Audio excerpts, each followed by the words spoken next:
সিমি খাবারের জন্যে ডাকছে আনিসাকে। আনিসা আজ জানালার পাশে নয় সোফায় বসে আছে। সিমি এসে আনিসার পাশে বসল। খাবে না? চলো তাড়াতাড়ি খেয়ে নিবে, নয়তো স্যার কল করে বকবে। কোনো অনিয়ম যেন না হয়, স্যার পৈপি করে বলে গেছে। আজ হঠাৎ এত বার করে সাবধান করা যে? কারণ স্যার এখানে নেই। এই কথায় আনিসা ঘাড় কাত করে সিমির দিকে ভ্রু কুঁচকে তাকায়। হ্যাঁ, স্যার নাকি কয়েকদিন বাসায় আসবে না। কোথায় থাকবে জানি না, হয়তো ব্যবসার কাজে কোথাও যাবে, তাই এত বার করে বলে যাওয়া। বুঝলে সোনা, এবার চলো খেয়ে নিবে। আমার না ভালো লাগছে না। তোমার জন্যে আমার চাকরিটা চলে যাক, তুমি তা চাও? কি হলো? আনিসা চুপ থেকে বলল, তাহলে খাবার উপরে নিয়ে এসো, কষ্ট করে। নিচে যেতে মন চাইছে না আমার। আচ্ছা তুমি অপেক্ষা করো, আমি এখনই আসছি। হুম। আনিসা পানসে মুখের একটা হাসি দিল সিমির দিকে তাকিয়ে। সিমি আনিসার গালে হাত দিয়ে মিষ্টি একটা হাসি ফিরিয়েও দিল। তারপর নিচে গেল। আনিসা চিন্তিত। কি যে চিন্তা করছে তার কিছুই বুঝে উঠতে পারছে না। তবে মানুষটার মুখটা কেমন চোখে ভাসছে। আসবে না শুনেও কেমন ফাফর লাগছে। কাল রাতে খাবার খেয়েও শ্রেয়ান তার পাশে শুয়নি, কোনো কথাও বলেনি। এত অদ্ভুত আচরণ করছে কেন হঠাৎ এই লোকটা? অবাক করার মতো কি করবে? আবার চিন্তা করতে করতে সিমি খাবার নিয়ে চলে এসেছে। তবুও আনিসা চুপচাপ বসেই রয়েছে দেখে সিমি নিজেই আনিসার মুখে খাবার তুলে দিল। আনিসা কি সব ভাবতে ভাবতে শুধু খাবার গিলতে থাকল। সারাদিন আনিসা একা ঘরেই কাটিয়ে দিল। আজ যেন তার মাঝেও নতুন আচরণ দেখা দিয়েছে। অন্যদিনের মতো চুপচাপ এক জায়গায় পাথরের মতো দাঁড়িয়ে কিংবা বসে না থেকে সে অস্থির হয়ে পায়চারি করছে সারা ঘরে। এলোমেলো ভাবে পা ফেলছে, দৃষ্টি অস্থির, মুখ উস্খুস্কো, চুল এলোমেলো। কি ভাবছে আর এভাবে হাঁটছে? লোকটা আসবে না বলে একটা টি শার্ট গায়ে দিয়েছে, একা ঘরে কেউ আসবে না সিমি ছাড়া। ঢিলা টি শার্ট কোমরের দিকে অল্প উপরে উঠে রয়েছে। যে কেউ তাকে দেখলে বলবে প্রবল চিন্তা থেকেই সে এমন করছে। অথচ চিন্তার থেকে বেশি ভেতরের ফাফর থেকেই এমন করছে। কেন করছে জানে না। কানে বারবার সিমির কথা ভাসছে। লোকটা আসবে না, কিছুদিন বাহিরে থাকবে। কোথায় থাকবে তা ভাবতে থাকবে। এসব কেন ভাবছে তার উত্তর মস্তিষ্ক দিচ্ছে না। হাত কোচলাচ্ছে আর পায়চারি করছে। ব্যালকনি থেকে উল্কা বাতাসে আনিসার চুল আরো এলোমেলো করে দিচ্ছে। চুল বারবার ঠিক করেও ব্যর্থ সে বাতাসের কাছে। বাতাসের প্রতি সমস্ত রাগ দেখিয়ে চুল নিজেই এলোমেলো করে দিল। নিজের মতো এখান থেকে সেখান, সেখান থেকে ওখান ছুটছে। কি বিস্মিত লাগছে তাকে, কি মোহনীয় দেখাচ্ছে। সে জানতেও পারছে না দূর থেকেও একজন তার উপর সর্বক্ষণ নজর রাখছে, সবসময়ের জন্যে নজরবন্দি করে রাখছে। রাতে আনিসার তেমন ভালো ঘুম হয়নি। এপাশ থেকে ওপাশ করেছে শুধু। ভোরের দিকে চোখ লেগে এসেছিল তার। ওপাশ থেকে আনিসার ঘুমন্ত মুখের দিকে তৃষ্ণার্ত কাকের মতো চেয়ে আছে একজন। আনিসা তখন মনমরা হয়ে ড্রয়িং রুমে বসেছিল, টিভির দিকে এক ধ্যানে তাকিয়ে। টিভিতে কি হচ্ছে না হচ্ছে তার কোনো খেয়ালই নেই। তার মন অন্য কিছুতে বিভোর। হঠাৎ কোনো পুরুষের গলা পেয়ে আনিসার চেতন ফিরে। তাড়াতাড়ি করে মাথায় ওড়না টেনে নেয়। স্যার, স্যার, ও স্যার। স্যার, কোথায় আপনি? হঠাৎ বাসায় কোনো পুরুষ ঢুকে এভাবে জোর গলায় কথা বলাতে আনিসা সহ বাকি মেয়ে সার্ভেন্টগুলিও হকচকিয়ে যায়। কাজ ফেলে তারা এদিকেই তাকিয়ে থাকে। শ্রেয়ানের বাসার বাহিরে এত এত গার্ড থাকে, কিন্তু আজ পর্যন্ত আনিসা কাউকে ভেতরে আসতে দেখেনি। দরকারেও আসে না। তাদের কাজ বাহিরে থাকা সেটাই পালন করে। কড়া নির্দেশ আছে শ্রেয়ানের, তাই কেউ আসে না ভেতরে। আর সে যাওয়ার আগে বাসার বড় দরজার সামনে একজনকে রেখে গিয়েছে, গেট দিয়ে ঢুকলেও যেন অপরিচিত কেউ বাসার ভেতরে প্রবেশ করতে না পারে তার ব্যবস্থা করে রেখেছে। শাওন তো চীনা মানুষ, তাই সে ঢুকতে পেরেছে। স্যার কোথায় স্যার? আনিসা চুপ থেকে ছেলেটাকে ভালো করে দেখল। তার মনে পড়ল সেদিনের কথা। এটা সেই বাচাল মজার ছেলেটা। আনিসা কিছু বলার আগে সিমি বলল, স্যার তো নেই। অফিসে নেই বলেই তো এখানে এসেছি। বাসাতেও তো নেই। তবে কি আকাশে? কোথায় তা কি আমরা জানি? আমি তো ভেবেছি বাসাতে। না, বাসায় নেই। নেই? সেই যাগ্গে। আপনি কেমন আছেন আপনি? আনিসার দিকে তাকিয়ে মিষ্টি হেসে প্রশ্ন করল শাওন। আচমকা প্রশ্নে আনিসা খানিক বিব্রতে পড়ে যায়। আমতা আমতা করে জবাব দেয়, আলহামদুলিল্লাহ ভালো। আপনি? আমি আছি সব কিছুর মধ্যিখানে। শাওনের কথার মানে বুঝতে না পেরে আনিসা ভ্রু কুঁচকে তাকায় তার দিকে। আপু কিছু খাবার হবে? খিদে পেয়েছে। শাওনের এমন সোজাসাপটা কথা শুনে আনিসার হাসি পায়। স্লান হাসে সে। সোজাসাপটা মানুষ তার খুব পছন্দের। আপনি বসুন। সিমি আপু। বলতে হবে না, আনছি। বুঝলে আপুমনি, খিদেও আমি শেষ। এখানে আসার আগেও রাস্তা থেকে ঝালমুড়ি খেয়ে এসেছি। ঝালমুড়ির কথা শুনেই আনিসার চোখগুলি চিকচিক করে উঠল। আপনা আপনি ঠোঁটে একটু হাসি ফুটে। আসলে আমার গার্লফ্রেন্ডের সাথে থাকতে থাকতে ফুচকা ঝালমুড়ি খাওয়ার অভ্যাস হয়ে গিয়েছে। আগে এগুলি খাওয়া তো দূর চোখেও দেখতাম না, কিন্তু সে জোর করেও আমাকে খাওয়াবেই। আনিসা কতদিন যে এগুলি খায় না। খেতে ইচ্ছা হয় কিন্তু উপায় নেই। অসহায়ত্বের কথা মনে হতেই আনিসা তাচ্ছিল্যের সুরে হাসে। চুপ করে দাঁড়িয়েই থাকে। আপনি দাঁড়িয়ে আছো কেন? বসো না। এই দেখো, তোমাকে তুমি তুমি বলছি। আনিসা ব্যর্থ হাসার চেষ্টা করে জানায়, সমস্যা নেই। আপনি তুমি খাবে ঝালমুড়ি? এই কথা শুনে আনিসা মুহূর্তে পুলকিত হয়ে ওঠে। চোখ মুখে উপচে পড়া খুশি দেখা যায়।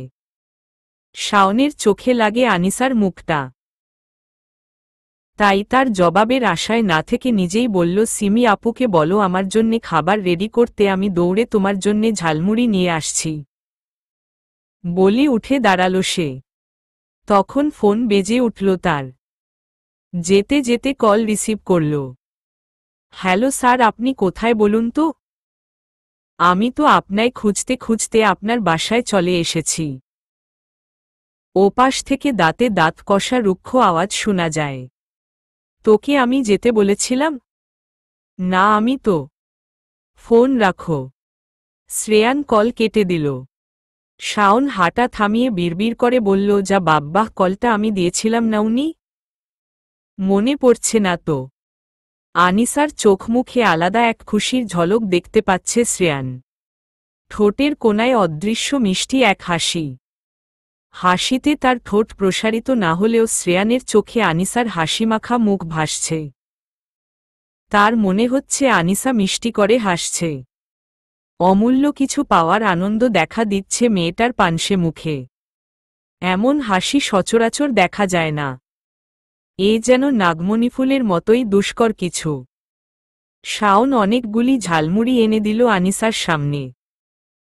চিকচিক করা চোখ নিয়ে এসে শাওনের হাত থেকে ঝালমুড়ি তুলে নেয়। খাবার টেবিলে বসে দুজন দুজনের খাবার খাচ্ছে। শাওন কি খাচ্ছে তা দেখার সময় নেই আনিসার। সে তো ঝাল ঝাল ঝালমুড়ি খাচ্ছে চামচ দিয়ে। আহহ, কি তৃপ্তি! কি স্বাদের খাবার! আনিসা আয়েশ করে খাচ্ছে।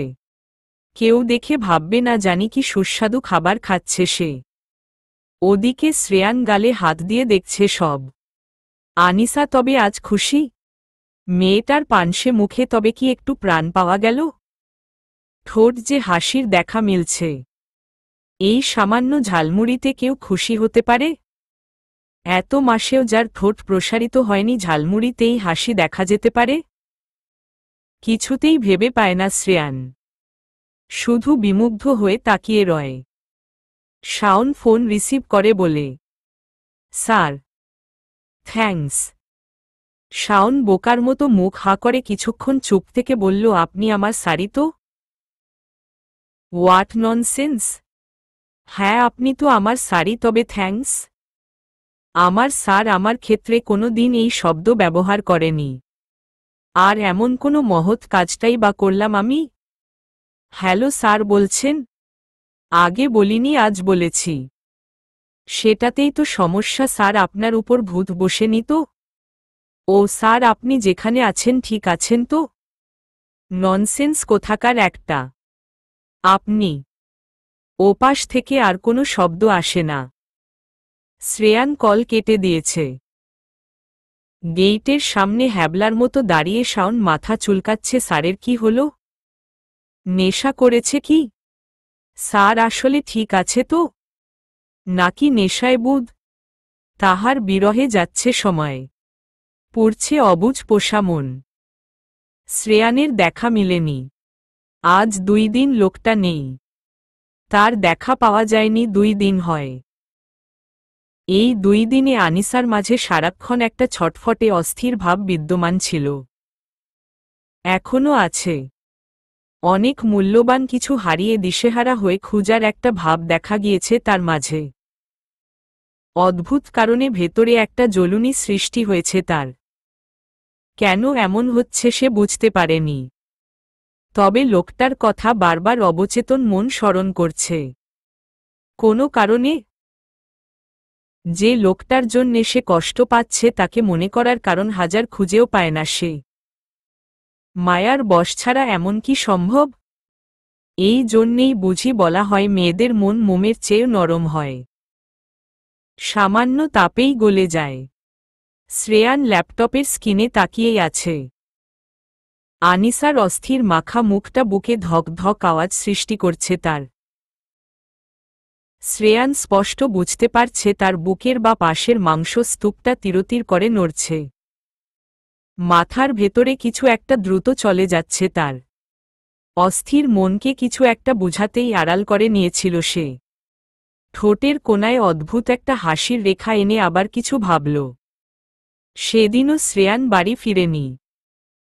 আজ 3 দিন পর সে তার বাগানবাড়ি থেকে ফিরছে। মাথায় অনেক কিছুই ঘুরপাক খাচ্ছে তার। তবুও অশান্ত মন আজ শীতল। আনিসা তখন জানালার পাশে বসেছিল, নিজের পিছনে কারো উপস্থিতি টের পায় সে। ভেবে নেয় সিমি বা অন্য কেউ, কিন্তু সোঘ্রাণ বলছে অন্য কথা। ঘাড় ঘুরিয়ে তাকাতেই বুকটা ধক করে উঠল। হার্টবিট কয়েক গুণ বেড়ে গিয়েছে। মনে হচ্ছে এখনই সেটা কোনো বোমের মতো ফেটে যাব। ধকধক করা বুকের উঠানামা নিয়ে আনিসা শুকনো ঢোক গিলল। লোকটা তার দিকে তাকিয়ে আছে নিজের পেন্টের পকেটে হাত রেখে। সেই শান্ত স্থির তাকে অস্থির করে তোলা দৃষ্টি। আনিসা সেই চোখের দিকে তাকিয়ে আরও হেলে পড়ে। ভেতরে হৃদপিণ্ডটা যে কি রকম করা শুরু করে দিয়েছে, মনে হচ্ছে এখনই চোখটা নিবে এসে প্রাণ যাবে। শরীরে কেন যেন হালকা কাঁপন ধরেছে তার। ভেতরে শিরায় শিরায় কিছু একটা দৌড়াচ্ছ, যা শরীরটাকে একেবারে নিস্তেজ করে আনছে। শ্রেয়ান এক পা বাড়াতেই আনিসা বোর্টের মতো চেয়ার ছেড়ে উঠে দাঁড়ায়। দম ফেলতে বাধা পাচ্ছে সে। শ্বাসরুদ্ধকর এক পরিস্থিতি সৃষ্টি হয়ে গিয়েছে মুহূর্তে। শ্রেয়ান যত এগিয়ে আসছে আনিসা ঠিক ততগুলি পা পিছনে ফেলছে। যেতে যেতে জানালার সাথে লেগে যায় পিঠ। শ্রেয়ানের ঠোঁটে অদ্ভুত মিগদ সেই হাসির আভাস। বুক ধক করে উঠে আনিসার। যেতে যেতে শ্রেয়ান একেবারে আনিসার কাছে গিয়ে পৌঁছায়। ঠোঁটের সেই চিমটি হাসি বজায় রেখে আনিসার দিকে হাত বাড়িয়ে দেয়। সামনের চুলগুলি 2 আঙ্গুলে কাঁধের পিছন দিকে ঠেলে দেয়। আনিসা তখন ভয়ে অস্বস্তিতে ঘন ঘন নিঃশ্বাস নিচ্ছে। আর শ্রেয়ান নিজের ঘাড় কাত করে আনিসার নিঃশ্বাস ফেলা দেখছে। কয়েক মিনিট দম নিয়ে এসে আনিসার অস্বস্তিকর অবস্থাটা দেখল। কি ভেবে যেন মুখ ঘুরিয়ে অল্প হাসল। বিরহেও অস্থির হো, আবার অদূরে থেকেও অস্বস্তিতে ভোগো। শ্রেয়ান আনিসার কোমর টেনে খানিক কাছে আনল। কিছুর তিক্ততা আনিসাকে ছেয়ে গেছে তা শ্রেয়ানও বুঝল। কিন্তু কিছু না বলে আনিসার মাথার পিছনে নিজের হাতের তালু রেখে মুখমণ্ডল তার কাছে নিয়ে এল। নিজের শুষ্ক ঠোঁটগুলি ছুঁয়ে দিল আনিসার কপালে। শুষ্ক ঠোঁট তৃপ্ততায় ভিজে ওঠে। আনিসা দম বন্ধ করে চোখ বড় বড় করে তুষারের মতো জমে আছে। আচমকা বিশাল আকাশটা যেন তার মাথার উপর খণ্ড খণ্ড হয়ে ভেঙে পড়েছে। আকস্মিক ঘটনায় সে নিশ্চল, নির্বোধ। ওদিকে শ্রেয়ান তার কপালে গভীর এক চুম্বন এঁকে দিল। আবার নিঃশব্দে তাকে আস্তে করে পাশ কাটিয়ে কোট খুলে ওয়াশরুমে চলে যায়। শ্রেয়ান যেতেই আনিসা ধপ করে নিজের শ্বাস ফেলে। লম্বা করে নিঃশ্বাস টেনে নেয় ভেতরে। শ্বাসনিঃশ্বাসের ক্রিয়া চলার মাঝখানেই কাঠ গলায় ঢোক গিলে। আর দাঁড়িয়ে থাকার শক্তি পাচ্ছে না দেহকঠিরে। কয়েক পা এগিয়ে ধপ করে বিছানায় বসে পড়ে। শরীর যেমন নিস্তেজ হয়ে আসছে তেমনি এই হালকা ঠান্ডা আবহাওয়াতেও গরম লাগছে তার। কপালে বিন্দু বিন্দু ঘাম জমে গেছে। আনিসা একটা নিঃশ্বাস টেনে কপালে হাত দেয়। এক হাতে চেপে চেপে কপালের ঘাম মুছে। চোখ বন্ধ করতেই সেই কোমল স্পর্শের সতেজ অনুভূতি শিরা উপশিরা জাগিয়ে তোলে। আনিসা চোখ খুলে মাথা ঝাঁকায়। উনার ইচ্ছা পূরণ হবে। নিজের আচরণে এভাবে বদল এনে আমার নিঃশ্বাসটাই বন্ধ করে দেয়। এভাবেই কোনো একদিন দেহে আর শ্বাস নেওয়ার প্রয়োজন পড়বে না। আনিসা, আনিসা ডাক শুনে আনিসা পিনপিন করে চোখ খুলে। চোখের পাতায় উন্মুক্ত শরীরের টাওয়াল ঝুলা শ্রেয়ানকে দেখতে পেল। আনিসা হুড়মুড় করে খানিক দূরে সরে গিয়ে নিজের ওড়না ঠিক করে। আনিসার এমন ভাব দেখে শ্রেয়ান ঠোঁট টিপে হাসে। আনিসার চুল এলোমেলো, ওড়না ওগোছালো।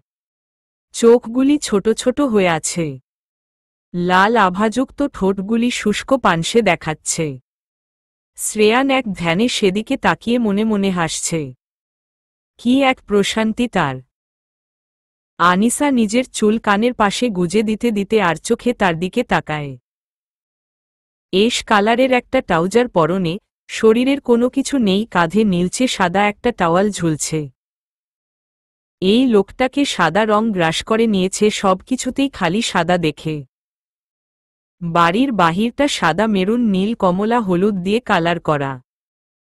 বাড়ির ভেতরটাও বিভিন্ন রঙে রঙিন, কোথাও কোথাও প্রিন্টিং করা। অথচ নিজের গুহার মতো ঘরটায় সাদা রং করে রেখেছে। কোনো রঙিন পর্দা নেই। সাদা পাতলা পর্দা ঝুলছে সব জায়গায়। বিছানা যেন সাদা রঙের একটা গোলা। একটা মানুষ একটা রঙকে কতটা পছন্দ করলে এমন হয় তা তার জানা নেই। সে খানিক ভ্রুকুচকে তীক্ষ্ণ দৃষ্টি দিয়ে শ্রেয়ানকে দেখছে। কপালে শরীরে গোটা গোটা ঘাম জমে আছে। আনিসা জানে লোকটা এখনই জিম করে এসেছে। শ্রেয়ান ফিক করে হেসে দেয় আনিসার চোখ আর দৃষ্টি দেখে। কারণ আনিসার দৃষ্টি ছিল তার লোমহীন ধবধবে সাদা বুকের দিকে। বাঁকা হেসে আনিসাকে বলে, খুব বুঝি মনে ধরেছে আমায়? তার কথা শুনে সকাল সকাল আনিসার জিহ্বা তালু এক হয়ে গিয়েছে। শরমে আনিসা মুখ লুকায়। তাড়াতাড়ি করে বিছানা থেকে নেমে আসে। লোকটার কি ভাবনা আর লাগাম ছাড়া কথা। লজ্জায় আনিসার মনে হচ্ছে মাটিতে ঢুকতে। গিরগিটিও এই লোককে দেখলে দৌড়ে পালাবে। কথা বলতে পারলে হয়তো বলতো, বাপ সর, আমার বস, আমার গুরু, আমার বংশেরও গুরু আসছে। আমরা না যতবার রং বদলাতে পারি তার চেয়েও 1000 গুণ কম সময়ে গুরু রং বদলে দেখাবে। তোরা কে আছিস? দূরে যা। ফ্রেশ হয়ে নিচে আসো, আমি ওয়েট করছি। তাকে আর কিছু বলার সুযোগ না দিয়ে শ্রেয়ান চলে যায়। আনিসা ফুস করে দম ছাড়ে। এ কোনো ধাতের লোক? মাবুদ! আনিসা চোখ ঢলতে ঢলতে ওয়াশরুমের দিকে পা বাড়াল। আনিসা কেমন জ্বরসর হয়ে খাবার খাচ্ছে। শ্রেয়ান সার্ভেন্ট রেখে নিজেই আনিসাকে এটা ওটা সেটা দিচ্ছে। দুধটা এগিয়ে দিয়ে শ্রেয়ান বলল, খাবারটা শেষ করে এটা খেয়ে নিবে। খাওয়ার মাঝে আনিসা কাশতে থাকে। শ্রেয়ান জলদি তার মুখের সামনে পানি ধরে। আনিসা তার দিকে একবার তাকিয়ে পানির গ্লাস নিজের হাতে নিতে চাইলে শ্রেয়ান তা সরিয়ে নেয়। ধমক সুরে চোখ রাঙিয়ে বলে, পানিটা খাও তাড়াতাড়ি। নিজেই পানি মুখে তুলে দেয়। আনিসা চুপচাপ খেয়ে মাথা নিচু করে প্লেটে হাত নাড়তে থাকে। শ্রেয়ান আর কিছু না বলে উঠে দাঁড়ায়। উপরে নয় বাসা থেকে বের হয়ে যায়। আনিসা তাকিয়ে থাকে সেদিকে। মনে মনে এখন তার রাগী হচ্ছে। দাঁত কিরিমিরি করতে থাকে। চিন্তিত আনিসা চিন্তার ভাঁজে একসময় ঘুমিয়ে পড়ে। শ্রেয়ান নিচে এক হাঁটু গেড়ে বসে নির্বাক তাকিয়ে আছে। ঘুমন্ত আনিসার মুখটা তার বুক নাড়িয়ে তুলছে। আচমকা আনিসার মুখের দিকে তাকিয়ে থাকতে থাকতে তার চোখ দিয়ে 2 ফোঁটা পানি গড়িয়ে পড়ে। যখন সে এটা বুঝল তখনই উঠে দাঁড়ায় উল্টো দিকে। হাতের তালু দিয়ে চোখ মুছে নাক টান দেয়। চোখ বন্ধ করে একটা নিঃশ্বাস ফেলে আবার ঘাড় কাত করে আনিসার মুখটা দেখে। বুকে ধক করে শব্দ হয়। হৃদপিণ্ডটা যেন তার ক্লেশে রু রু করে উঠছে। আনিসাকে সকাল সকাল শ্রেয়ান ঘুম থেকে ঢেকে তুলে। আনিসা তার থেকে একটু দূরে ঘাপটি মেরে বসে আছে। শ্রেয়ান এগিয়ে গিয়ে আনিসার মাথা তার দিকে টেনে আনল। কপালে একটা পরশ দিয়ে শান্ত কণ্ঠে বলল, উঠে ফ্রেশ হয়ে নাও, আমি কিন্তু নিচে অপেক্ষা করছি। চলে যায় সে। বিরক্ত আর রাগ নিয়ে আনিসা লোকটার যাওয়ার দিকে ভ্রুকুটি করে তাকায়। তারপর মুখ ভেঙচি কেটে বিছানা থেকে নামে। অফিসে বসে রয়েছে শ্রেয়ান। সামনে শাওন দাঁড়িয়ে আছে। শ্রেয়ান চুপ করে কাজ করছে। সে জানে শাওনের কথা। কি বলবে কোনো বিষয়ে তাও জানা আছে। তবুও শ্রেয়ান নীরব। শাওন সামনে দাঁড়িয়ে আছে জেনেও তার দিকে না তাকিয়েই ফাইলে কি করছিল। এতক্ষণ চুপচাপ দাঁড়িয়ে থেকেও শ্রেয়ানের কোনো মনোযোগ না পাওয়াতে শাওন অবশেষে নীরবতা ভাঙে। স্যার, স্যার, বিয়ের কথা বলতেই এসেছিস তো? শাওন মাথা নিচু করে লজ্জার ভঙ্গিতে দাঁড়ায়। তবে ভেতরে ভয় পায়। এই কয়দিন কতবার বলেছে এই কথা। কিন্তু শ্রেয়ান্টু শব্দটাও করেনি। আজ যে মুখ খুলল, ঝাড়ি দিবে নাকি? শাওনের আত্মায় পানি নেই। কি হলো এখন, কথা বলিস না যে? কি জিজ্ঞেস করছি আমি? শ্রেয়ানের ধমকে চমকে উঠে শাওন। নড়ে চড়ে দাঁড়ায়। গলায় জিহ্বায় পানি নেই তার। দুনিয়াতে এই একটাই লোক আছে যাকে কি না সে বাঘের মতো ভয় পায়। শুকনো ঠোঁটগুলি জিহ্বা দিয়ে ভিজানোর চেষ্টা করে তোতলাতে তোতলাতে জবাব দেয়, স্যার আমি আসলে। তুই বিয়ের জন্যে সব দিক দিয়েই তৈরি? উত্তর দে। বউ মানে জানিস তো? দায়িত্ব নিতে পারবি একটা মেয়ের? সারাটা জীবন হাতটা শক্ত করে ধরে রাখতে পারবি? মাঝপথে তোর অন্য রোগ দেখা দিবে না তো? নিজের সাথে আরেকটা মানুষকে নিয়ে চলতে পারার সক্ষমতা আছে ভেতরে? স্যার আমি তৈরি, তার চেয়ে বড় কথা আপনার ইচ্ছা। আপনার ইচ্ছা না থাকলে আমি এখনই থেমে যাব। স্যার আপনি আমার বাবা মার চেয়ে বেশি। এতিমখানায় কষ্টে বড় হয়েছি, আপনি সেই 15 বছরে নিয়ে এসে আমার দায়িত্ব নিয়েছেন। আমার নাম দিয়েছেন। আপনার কঠোরতার পিছনের নরম মনটা না দেখালেও আমি সেটা দেখেছি। আমার জীবন আমি আপনার জন্যে দিতেও পারি। আপনিই আমার অভিভাবক। তাই আপনি যা বলবেন আমি তা মেনে নিব নিঃসন্দেহে। শাওনের কথা শুনে শ্রেয়ানের মনটা নরম হয়ে যায়। ভেতরে মৃদু একটা বাতাস বয়। মনে মনে আওড়ায়, তোর মতো কি কঠোরতার পিছনের দৃশ্যটা সে দেখতে পায় না? গাম্ভীর্য মুখে শ্রেয়ান জানায়, যা দেখছি আমি বিষয়টা। শাওন আর প্রশ্ন বা হুম না কিছুই বলে না, চুপচাপ চলে যায়। শ্রেয়ান ফুস করে নিঃশ্বাস ফেলে মাথা উঁচু করে চোখ বন্ধ করার সঙ্গে সঙ্গে আনিসার মুখটা ভেসে ওঠে, তার সাথে টনটনে একটা বিরহ। এই বিরহ যেন তার দেহের শান্তি। কেটে যায় অনেকগুলি দিন। আনিসা একদম হাঁপিয়ে উঠেছে, একেবারে হাঁপিয়ে উঠেছে। এখানে সে মৃত। নিজেকে মনে হয় শ্বাস নেওয়া এক লাশ। খোলা আকাশের নিচে এক বিন্দু শ্বাস নিতে চায়। আজকাল একটু বেশিই বিষ লাগে সব। লোকটার অদ্ভুত ব্যবহারেরও ক্লান্ত সে। এসব সওয়ার এক বিন্দু শক্তি নেই শরীরে। মনের মাঝে সারাক্ষণ বিরক্ত আর বিষাক্ত একটা অনুভূতি নিয়ে থাকতে হচ্ছে তাকে। আগের মতো শান্ত চুপচাপ থাকতে পারে না সে পাথর হয়ে। বড্ড খিটখিটে মেজাজি হয়েছে কয়েকদিন যাবৎ। আজ সকালে সে শ্রেয়ানকে শুনতে দেখেছে কিভাবে সিমিকে বারবার করে বলছে তার খেয়াল রাখতে, একটু সাবধান থাকতে। সিমি মাথা নিচু করে শুধু সাই দিয়েছে। আনিসা দরজার আড়াল থেকে সবটা দেখেছে। সিমিকে এত ঘন ঘন করে সাবধান করা দেখে ভেবে নিয়েছে সেদিনের মতো আজও হয়তো শ্রেয়ান বাড়ির বাহিরে যাবে কিছুদিনের জন্যে, তাই এসব করা। আনিসার মস্তিষ্ক অস্থির আর চঞ্চল হয়ে ওঠে। তাড়াতাড়ি করে দরজা বন্ধ করে দিয়ে ঘরে ঢুকে পড়ল সে। মাথায় কিছু একটা বারবার ঘুরছে। এই সুযোগ। আল্লাহ হয়তো তাকে এই শেষ এক সুযোগ দেখিয়েছে। তাড়াতাড়ি করে পায়চারি করছে আর চিন্তা করছে। আনিসাকে তখন বেশ অস্থির উদ্গ্রীব দেখাচ্ছিল। দরজায় হঠাৎ কড়া নাড়াতে সে চমকে উঠল। খানিক ভয় পায়।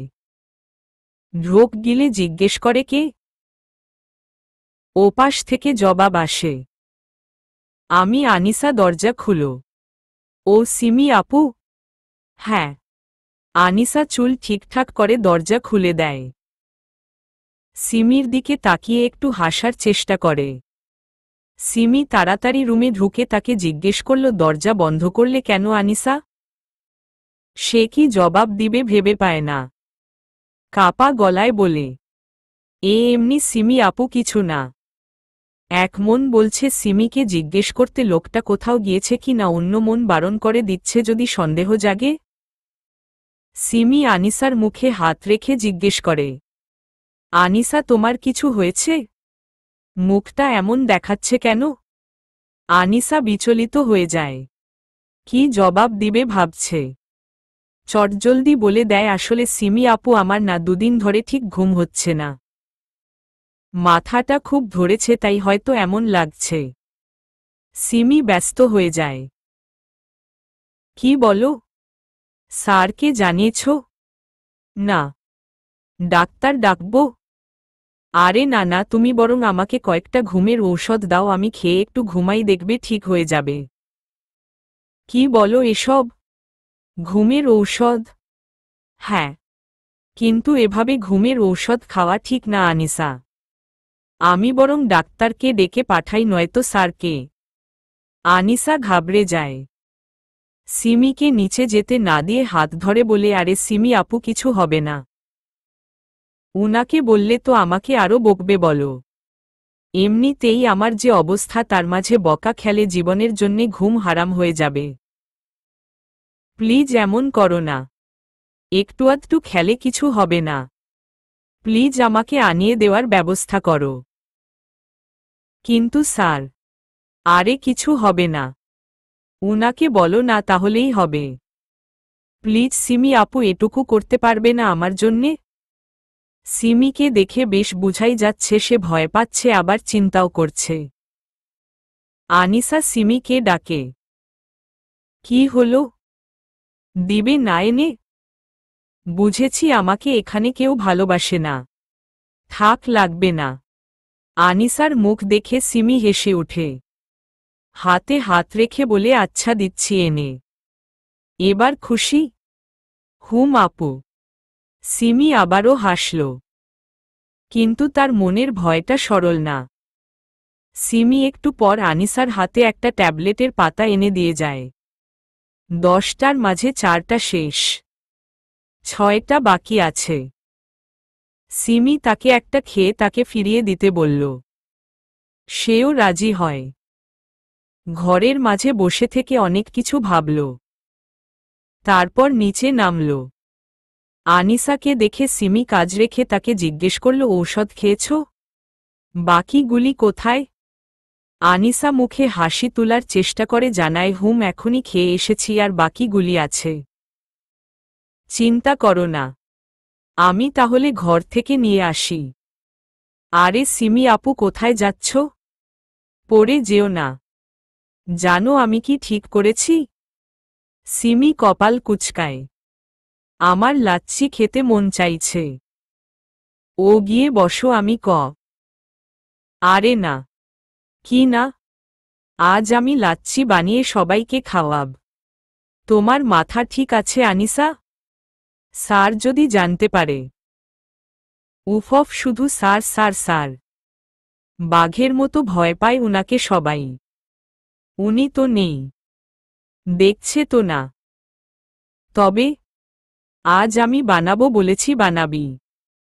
আনিসার জিদ দেখে সিমি বাধাও দিতে পারছে না। শেষে বলল, আচ্ছা আমি তোমাকে সাহায্য করছি। বললাম তো আপু, আমি করব। মানে শুধু আমি। যার ফলে সবাই তার থেকে দূরে গেল। আর সে তার কাজ করছিল। শ্রেয়ান গাড়িতে এক ফাঁকে আনিসাকে দেখল। ঘরে না পেয়ে ড্রয়িং রুমে ক্যামেরা অন করল। আনিসাকে হাসি মুখে ব্ল্যান্ডারে কিছু করতে দেখা যাচ্ছে। শ্রেয়ান খানিক রেগে যায়, তার কেন করতে হচ্ছে, বাসায় কি লোকের অভাব?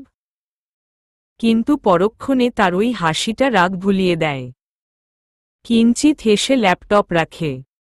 আজ হাতে সময় নেই, কাজ আছে প্রচুর। আনিসা লাচ্ছি বানিয়ে গ্লাসে ঢেলে নেয়। সার্ভেন্টদের জন্যে গ্লাসে লাচ্ছি ঢেলে নেয়। সবাইকে নিজ হাতে দিয়ে আসে। তারপর আরও গ্লাসে লাচ্ছি ঢালার সময় সিমি জিজ্ঞেস করে, ওগুলি কার জন্যে? বাসায় তো আর কেউ নেই আমরা ছাড়া। এগুলি গার্ডদের জন্যে। সবার জিহ্বা তালুতে লাগে। অবাক হয় খুব। কি বলছো কি আনিসা? জানো স্যার জানলে কি হবে? আর তা ছাড়া ওরা বাসার ভেতরে কখনোই আসে না। ওরা কেন আসবে? তোমাদের থেকে কেউ দিয়ে আসবে। সবাই চুপ হয়ে যায়। নাও নাও দিয়ে আসো। অবশেষে আনিসার জোরাজোরিতে একজন ট্রেনিয়ে বের হয় ভয় ভয়। শ্রেয়ান যদি জানতে পারে তবে কি হবে তা কেউ জানে না। এদিকে আনিসার মুখে স্লান হাসি ফুটে উঠে তখন। ভরদুপুর বেলায় সারা বাড়ি থমথমে হয়ে আছে। কোনো সারা শব্দ নেই। মনে হচ্ছে ভুতুড়ে একটা বাড়ি। শুধু কিছু মানুষের নিঃশ্বাসের শব্দ শোনা যাচ্ছে। গা ছমছমে একটা পরিবেশে দাঁড়িয়ে আনিসা দিশেহারা হয়ে গিয়েছে। ভয়ে হাত পা যেমন কাঁপছে তেমনি কপালে ঘাম জমতে শুরু করেছে। কাট কাট গলায় শুকনো ঢোক গিলে নিল সে। এদিক ওদিক তাকিয়ে উল্টো হাতে কপালে ঘাম চেপে চেপে মুছে নিল। ভয় পেলে চলবে না আনিসা। এটাই হয়তো তোর শেষ একটা সুযোগ, এই দম বন্ধ হয়ে আসা বন্দি জীবন থেকে মুক্তির। সরি সিমি আপু, মাফ করে দিও আমায়। নিজেকে নিজে বুঝো দিয়ে আনিসা শেষবার সিমি আর বাকি পড়ে থাকা সার্ভেন্টকে দেখে বের হয়ে যায় এক দৌড়ে। বন্দি পাখিকে যেমন করে মুক্ত করলে ডানা ঝাপটে উন্মাদের মতো উড়ে যায়, ঠিক তেমনি বাহিরে বের হয়ে দেখল গেইটের সামনের দুজন মাটিতে লুটিয়ে আছে। বাকি 3 জনও ঘুমের পথে যাবে। আনিসার এবার ভয় হচ্ছে, সত্যি যদি এই বন্দি জীবন থেকে বের না হতে পারে তখন কি হবে? ভেতরে ভয় যে কি পরিমাণ রু রু করছে তা সে বুঝাতে পারবে না। কপালের বিন্দু বিন্দু ঘাম এখন বেয়ে বেয়ে পড়ছে। নিজের মনকে এবার শক্ত করে আনিসা দৌড়ে গেইট দিয়ে বের হয়ে যায়। যাওয়ার আগেই ধপ করে মাটিতে পড়ে গেল, যেন কেউ তার পথ আটকে দিয়েছে। রোদে আনিসার মাথা ঘুরছে, চোখ অন্ধকার হয়ে আসছে। ভয়টা তাকে একেবারে মুচড়ে ধরেছে।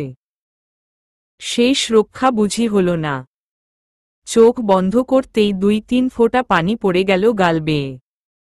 কারো কোনো শব্দ না পেয়ে আনিসা পিছন ফিরলে দেখতে পেল কেউ নেই, যে যার মতো শুয়ে আছে। তবে গেইটের সাথে লুটিয়ে থাকা লোকটার পায়ে হুচট খেয়ে মাটিতে পড়ে গিয়েছে সে। দেহে যেন তার প্রাণ ফিরে এলো। লম্বা করে একটা নিঃশ্বাস নিয়ে সে উঠে দাঁড়ায়, আর এদিক ওদিক না তাকিয়ে ভু করে এক দৌড় মারে। অফিসে বসে কলম নাচাচ্ছে আর গুনগুন করছে শাওন। তখন ফোনে কল এলো তার। রিংটোন শুনেই বুঝে গিয়েছে ধানীলঙ্কা কল দিয়েছে। কল ধরে আনমনে বলে দিল, হ্যাঁ ধানীলঙ্কা বল। ওপাশ থেকে মিলা চেঁচিয়ে বলে উঠল, কি বললে তুমি? আরে আস্তে রে ভাই, আমার কানের পোকা নড়ে গেল। কি বললে তুমি, আমায় বলো, জবাব দাও। ওই বাবু, আমি বলছিলাম আমি না তোমায় মিস করছি। দেখো একদম কথা ঘুরাবে না।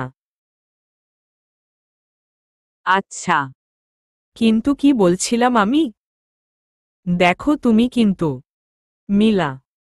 শাওনের মুখে শান্ত কণ্ঠে নিজের নাম শুনে কেঁপে উঠে মিলা। মুখে হাসি ফুটে ওঠে। নাকের ঢগায় রাগটা দুম করে উড়ে যায়। আর বসন্তের বাতাস বইতে থাকে চারদিকে।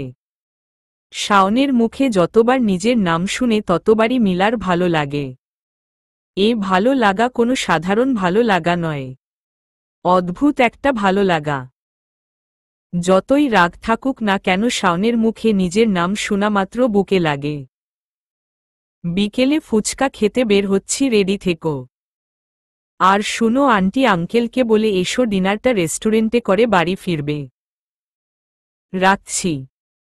কল কেটে শাওন মুচকি হাসল। মেয়েটা তার মন ভালো করার মেডিসিন। দিশেহারা হয়ে ছুটছে আনিসা।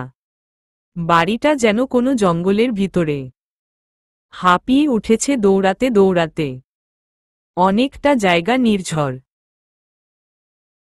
আশেপাশে বাড়ি নেই বললেই চলে। গাড়ির চলার শব্দ পাওয়া যাচ্ছে।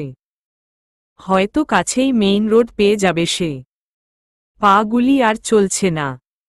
দৌড়াতে না পেরে দাঁড়িয়ে পড়ল। ঘন ঘন নিঃশ্বাস ফেলছে। শ্বাস নিতে কষ্ট হচ্ছে তার। মাথাটা চকরির মতো ঘুরছে। চোখগুলি ঝাপসা হয়ে আসছে। কিন্তু মনে এই জোরটা আছে, থেমে গেলে চলবে না, মুক্তির প্রয়োজন। কিন্তু শরীর আর নিচ্ছে না। মনে হচ্ছে এখনই এখানে পড়ে যাবে মাথা ঘুরিয়ে। শ্রেয়ান গাড়িতে বসে আছে। উন্মাদের মতো গাড়ি নিয়ে ছুটছে সে। মাথা যেমন কাজ করছে না, ভেতরে তেমনি ভয় তাণ্ডব করছে। সব শূন্য শূন্য লাগছে। অনবরত ঘামছে আর ফুপাচ্ছে। কি করে হয়ে গেল এমন? আনিসা কি করে পারল এমন করতে? আনিসা বিহীন তার একটা দিন যাবে কি করে? হঠাৎ জোরে ব্রেক কষল। চোখগুলি লাল হয়ে আছে শ্রেয়ানের। নাকটা আস্তে আস্তে লাল হয়ে আসছে। ভেতরে কষ্টের আগুনে পুড়ে যাচ্ছে, তা দেখলেই বোঝা যাবে। দাঁতে দাঁত কিরিমিরি করছে।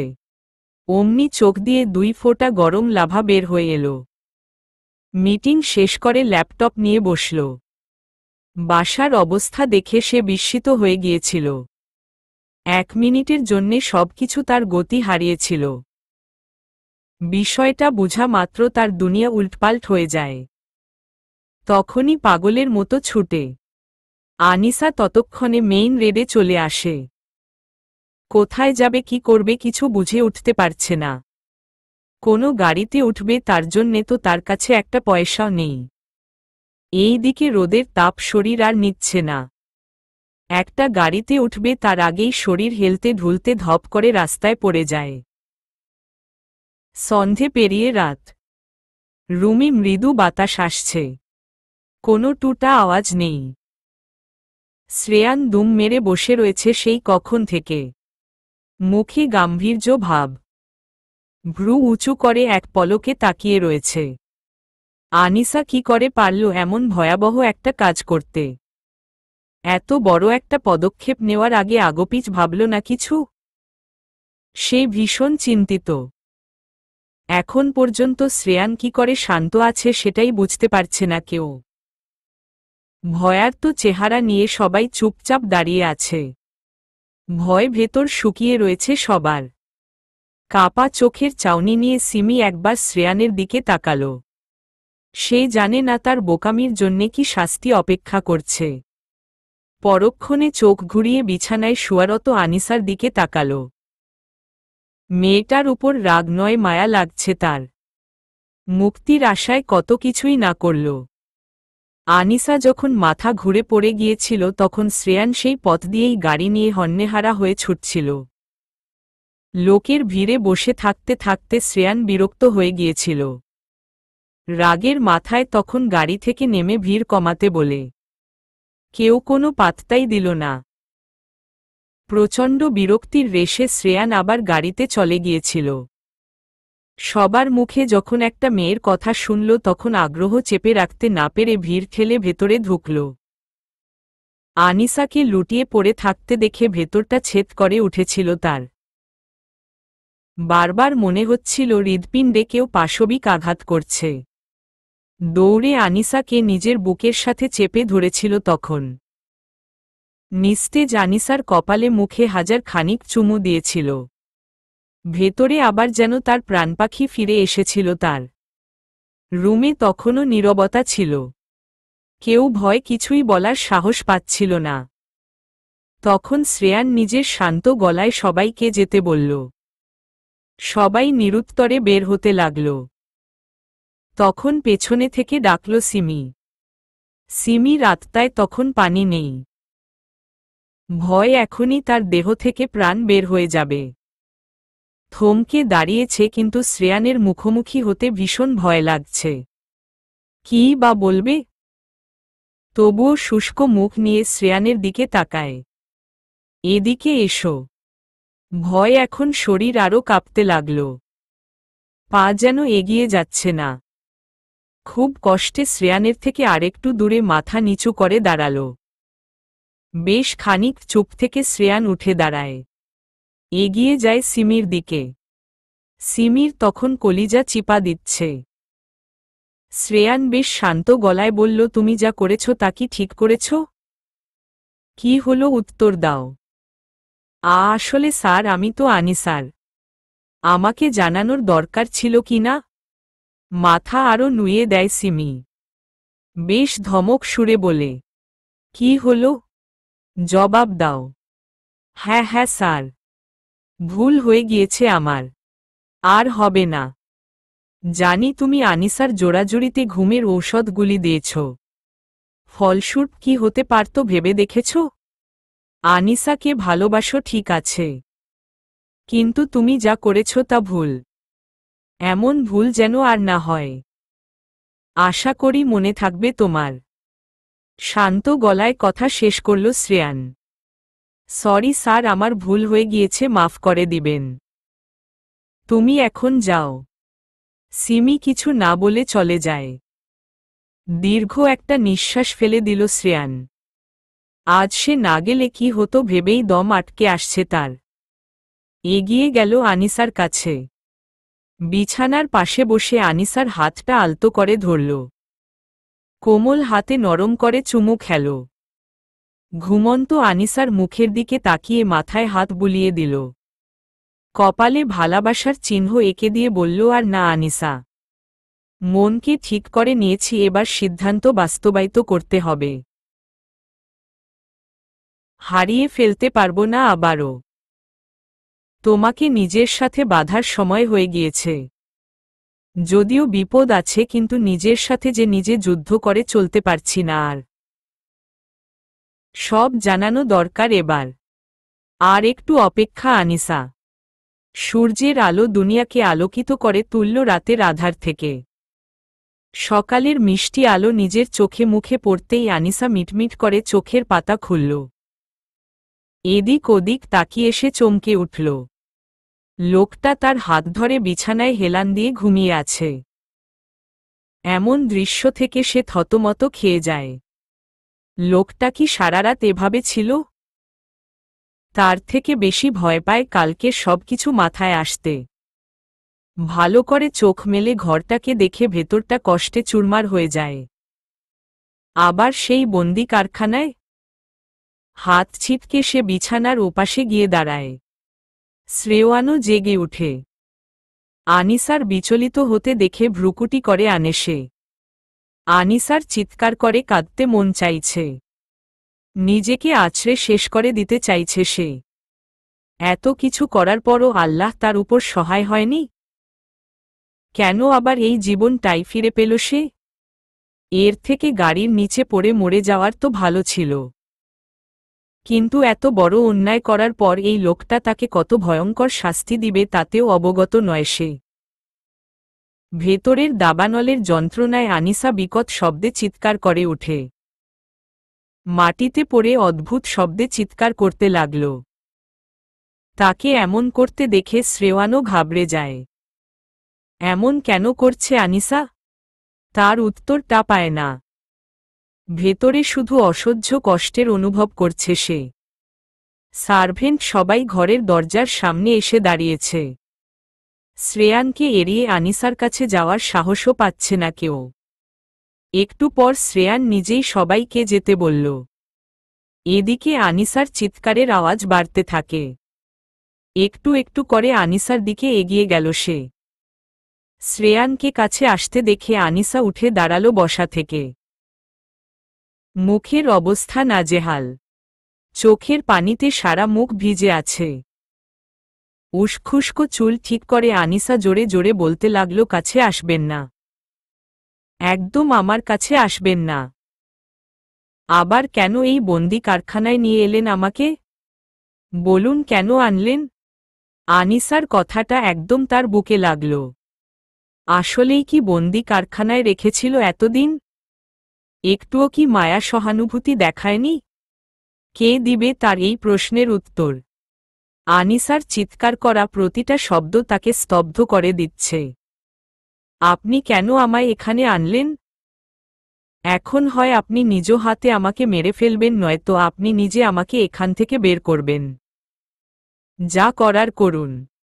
এই দুইটার মাঝে একটা করতেই হবে আপনাকে, নয়তো কিন্তু আমি নিজেকে নিজেই শেষ করে দিব। আপনি আমার সুস্থ জীবনকে নষ্ট করে দিয়েছে। শ্রেয়ানের ভেতরে রক্তক্ষরণ হচ্ছে। রক্তের স্রোত বয়ে যাচ্ছে। এতটা পাষাণ সে? মেয়েটাকে তিলে তিলে কতটা কষ্ট দিয়েছে যার জন্য এমন করে বলতে পারছে? শ্রেয়ানের গলা ধরে আসছে। কথা বলতে গিয়েও আওয়াজ আসতে চাইছে না। চোখগুলি পানিতে ঝাপসা হয়ে আসছে। ভেতরটা কষ্টে মুচড় দিয়ে উঠছে ক্ষণে ক্ষণে। তীব্র কষ্টে সে বলল, আনিসা আমার কথা। তখনই আনিসা চেঁচিয়ে বলে উঠল, আপনার কোনো কথা শুনতে চাই না আমি। কোনো কথা শুনতে চাই না। আমি আপনাকে যা বলেছি তাই করতে হবে আপনার। হয় মেরে ফেলবেন নয় মুক্তি দিবেন। যা করার তাড়াতাড়ি করুন। আপনি তো বলেছিলেন একটু একটু করে মারবেন আমায়। চিন্তা না করে মেরে ফেলুন না। ভেতরের কষ্ট থেকে মুক্তি দিয়ে দিন আমায়। মেরে ফেলুন। আনিসা বেশ উত্তেজিত হয়ে উঠেছে। তাকে কি করে শান্ত করা যায় তা তার জানা নেই। এদিকে নিজের কষ্টটাও সহ্য করতে পারছে না সে। এক বুক দুঃখ নিয়ে শ্রেয়ান চুপচাপ বের হয়ে আসে রুম থেকে। বাহির থেকে দরজাটাও লাগিয়ে দেয়। তার এড়িয়ে চলে যাওয়াটা আনিকে আরও রাগিয়ে তুলল। ছুটে আসে দরজার কাছে। অনবরত দরজা ধাক্কাতে লাগল। আর চিৎকার করতে থাকে। শ্রেয়ান তখনও সেখানে দাঁড়িয়েছিল। ঘাড় ঘুরিয়ে দরজার দিকে একবার তাকিয়ে মুখ ফিরিয়ে আনে। টপ টপ করে কয়েক ফোঁটা গরম পানি পড়ে যায় চোখ থেকে। নিজের কষ্টকে কিভাবে সহ্য করবে তার উপায় সে জানে না। আনিসাকে শান্ত হওয়ার সুযোগ দিয়ে সে চলে গেল। সকাল 11টা বাজে এমন সময় শ্রেয়ান আনিসার রুমের দিকে এগিয়ে যায়। দরজা খুলে দেখতে পায় আনিসা বিছানার কাছে নিচে বসে আছে। শ্রেয়ানকে দেখতে পেয়ে আনিসা উঠে দাঁড়াল। বেশ অবাকও হয়েছে তাকে দেখতে, কারণ শ্রেয়ানকে পুরো বিধ্বস্ত দেখাচ্ছে। চোখ মুখ ফুলে লাল হয়ে আছে, যেন কেন লাল রং লাগিয়ে দিয়েছে। নাক টেনে আস্তে করে এগিয়ে যায় আনিসার দিকে। পরনে কালো পাতলা একটা শার্ট। আনিসা তার মুখের এমন ভাব দেখে রাগারাগি করার বদলে চিন্তা করতে থাকে। ধীর পায়ে এগিয়ে যায় আনিসার কাছে। নিজের কাছে আসতে দেখে আনিসা নড়েচড়ে দাঁড়ায়। আমাকে একটু কথা বলার সুযোগ দিবে? শ্রেয়ানের কোমল স্বর শুনে সাথে সাথে আনিসার তার চোখে চোখ রাখে। লাল ফুলে যাওয়া রগগুলি তার দিকেই যেন চেয়ে আছে। দৃষ্টি ফিরিয়ে নেয় আনিসা, তবে উত্তর দেয়নি। নীরবতা সম্মতিরই লক্ষণ। এদিকটায় আসো, আমি কিছু বলতে চাই। হালকা রোদের মিষ্টি আভা ছড়িয়ে রয়েছে চারপাশে। শীত সন্নিকটে, হিম বাতাস বইছে। দুজনে ব্যালকনিতে দাঁড়িয়ে আছে। আনিসার মুখ আজ গম্ভীর, যেন হুট করে কিশোরী থেকে যুবতী হয়ে গিয়েছে সে। অন্যদিকে শ্রেয়ান আনিসার দিকে এক ধ্যানে তাকিয়ে আছে। আনিসার চোখ মুখে সোনালি ঝিলিক চিকচিক করছে। এই মায়া ছাড়া থাকবে কি করে সে? ভাবতে লাগল তা। গলা কেশে বলল, আনিসা, আমি তোমায় কিছু সত্যি জানাতে চাই। মনে রেখো, যা বলবো তার একটা অক্ষরও মিথ্যে নয়। সে আগ্রহী চোখে শ্রেয়ানের দিকে তাকিয়ে থাকল। আনিসা, তোমার সাথে দেখাটা আমার সম্পূর্ণ ভুলবশত হয়ে থাকে, যদিও এর কারণ হয়েছে। এতে আমাকে যা ইচ্ছা ভাবতে পারো, তবুও বলছি। তোমাকে যেদিন আমি তুলে আনি সেদিন তোমার চাচ্চুর বাসায় তোমাকে যিনি পাত্রী হিসেবে দেখতে গিয়েছিলেন তিনি আমার ফুপ্পি ছিলেন। মা বাবা উনিই ছিলেন আমার। ফুপ্পি খুবই ভালোবাসতেন আমায়। বিয়ের জন্যে 1 বছর ধরে প্রতিদিন চাপ দিতেন। অবশেষে বলি, তোমার যাকে পছন্দ তাকে আমি বিয়ে করব।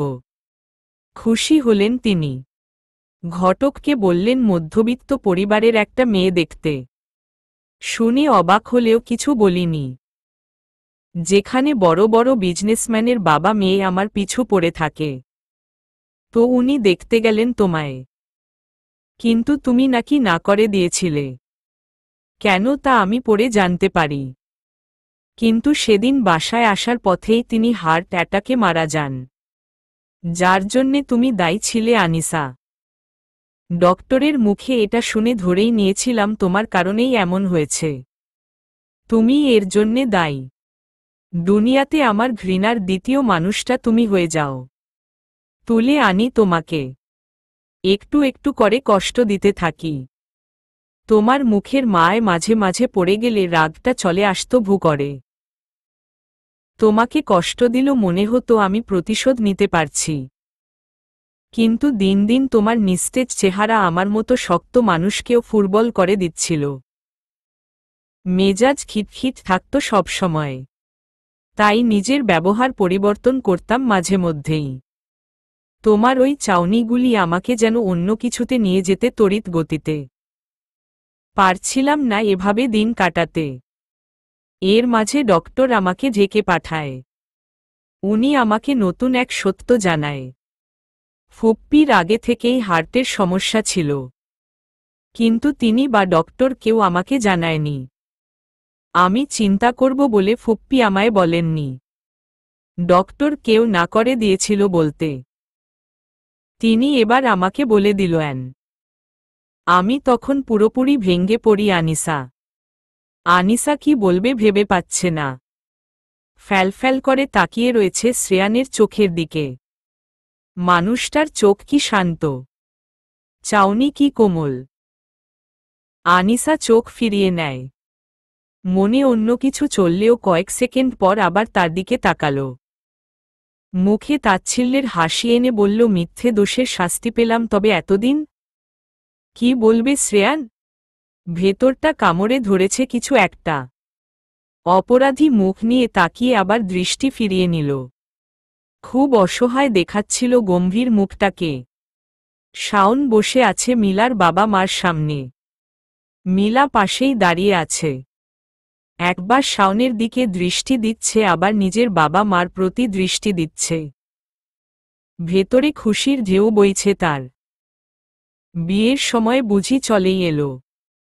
শহীদুল সাহেব মুখের ভাব বজায় রেখে শাওনকে জিজ্ঞেস করলেন, বিয়ের কথা এবার এগিয়ে নেওয়া উচিত বাবা। মিলা তো বড়ই হয়েছে, তুমিও একটা লাইনঘাটে আছো। আর দেরি করা ঠিক হবে না। শাওন মিলার দিকে তাকালো। মুখে কি রসগোল্লার মতো হাসি। মনে মনে মিলাকে বকল বেহায়া মেয়ে বিয়ের জন্যে পাগল হয়ে উঠেছে। আমার জীবনটা মরিচে লাল করে দেওয়ার জন্যে। সে শহীদুল সাহেবের দিকে তাকালো। আন্তরিক সুরে বলল, জি বাবা, আমি কাল পরশু স্যারকে নিয়ে এসে ডেট ফিক্সড করে নিব। আপনি তো জানেন উনিই আমার সব। হ্যাঁ বাবা, তোমার মতো একটা ছেলেকে মিলার জন্যে পেয়ে আমি সন্তুষ্ট। যত তাড়াতাড়ি সম্ভব আমি তোমাদের 4 হাত এক করে দিতে চাই। শাওন আর চোখে মিলার দিকে তাকালে দেখতে পেল সে মিষ্টি করে লজ্জাময় হাসছে। আচ্ছা বাবা, তাহলে আজ উঠি। পাশ থেকে মিলার মা নীলা বেগম বলে উঠলেন, সে কি বাবা, দুপুরে খেয়ে যাও। না মা, আজ না, অফিসে কাজ আছে। শাওন যখন চলে যাচ্ছে মিলা তখন বলল, আম্মু আমি একটু আসছি। বলেই দৌড় দিল। এদিকে দুজনেই হেসে উঠলেন। গেইটের কাছে যেতেই শাওনকে পাওয়া গেল। মিলাকে দৌড়ে আসতে দেখে তার দিকে এগিয়ে যায়। এই বেহায়া মেয়ে, কি হয়েছে? মিলা মুখ কালো করে দিয়ে বলল, কি বললে তুমি আমায়? শাওন তার দিকে আরেকটু এগিয়ে গেল। মাথায় একটা টোকা দিয়ে বলল, বিয়ের জন্যে তো খুব পাগল হয়েছ। আমার লাইফটা জ্বালিয়ে পুড়িয়ে দিতে? কি বলেছ? জ্বালিয়ে পুড়িয়ে দিব আমি তোমার লাইফ? বিয়ের আগেই এটা বলছো তুমি? আচ্ছা দেখে নিও, বিয়ের পর যদি তোমার লাইফটা তেনাততানা না করছি আমি তবে। মিলার কথা শেষ হওয়ার আগে শাওন 2 হাত একজোড়া করে বলল, ক্ষমা করে দে বইন। ঠিক আছে ঠিক আছে, সাবধানে যাও, বলে মিলা মুখ ভেঙচি কাটল। শাওন টুক করে গালে চুমু দিয়ে তাড়াতাড়ি বের হয় সেখান থেকে।